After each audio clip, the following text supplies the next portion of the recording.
the hidden Sepolia court that forged the Greek freak. This is Sepolia, a working-class neighborhood on the north side of Athens. Nobody puts it on a postcard, nobody points a tour bus at it. But this ordinary neighborhood basketball court is where one of the best basketball players alive learned how to survive long before he learned how to play. Giannis Antetokounmpo, the Greek freak, two-time MVP, NBA champion, Finals MVP, a guy who now shows up on highlight reels dunking over grown men like they're standing still. But none of that happens without this court.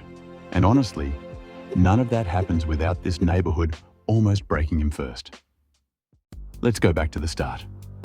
Giannis's parents, Charles and Veronica Antetokounmpo, left Nigeria and made their way to Greece looking for something better. What they landed in was Sepolia, cheap rent, tight streets, a neighborhood full of people just trying to get through the week. Here's the part that a lot of people don't realize. For years, Greece didn't recognize Giannis or his brothers as citizens, even though they were born there and grew up there. No papers, no legal status. That meant no safety net, no easy path to work, and a constant low hum of fear that any day could bring trouble with the authorities. So the family did what they had to do. Charles and Veronica sold sunglasses and DVDs on the street. The kids helped out however they could. Money was tight enough that Giannis and his brothers shared a single pair of shoes between them, trading off who got to wear them on a given day. That's the environment this story actually starts in, not a gym, not a youth academy, a neighborhood court, and a family figuring out how to make it to the next week. Here's something that surprises people every time.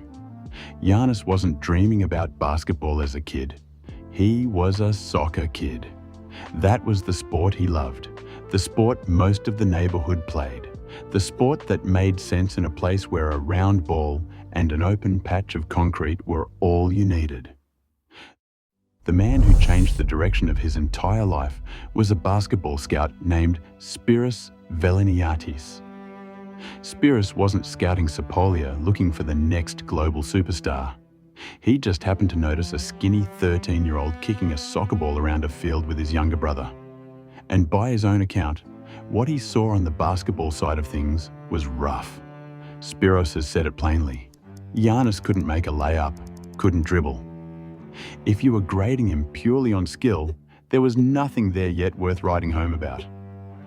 So what stopped him?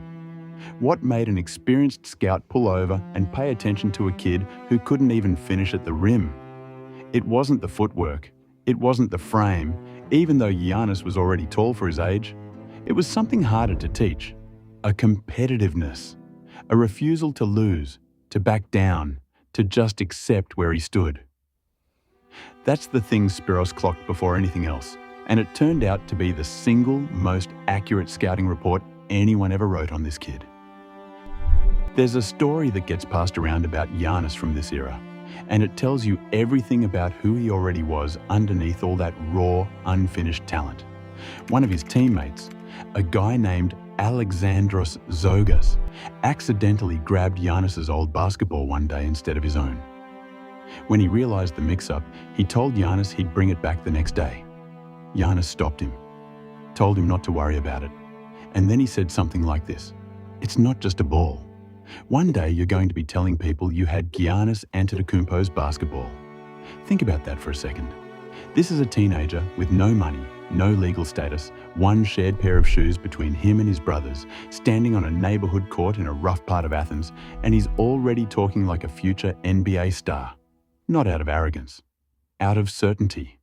He already knew where this was going, even when nobody else had a reason to believe him. The court wasn't the only thing shaping him in this neighborhood. Down the road stands the Orthodox Church of Agios Meletios. Father Evangelos Giannis became something close to a spiritual mentor for Giannis during his teenage years. At 17, Giannis was baptized there with a former teammate, Dinos Stefantis, standing beside him as godfather. This is easy to skip past in a highlight-driven world, but it matters. Sepolia wasn't just building a jump shot, It was building the person who'd eventually carry an entire country's hopes on his back. The faith, the community, the discipline, all of it got poured into him on these same streets at the same time as the basketball. Once Spiros connected him with a mid-tier club called Philathletikos, the story shifts. This is where the will took over from the raw ability. Giannis wasn't the most skilled player in that gym, not close. But he outworked absolutely everyone around him day after day, until the gap started closing on its own.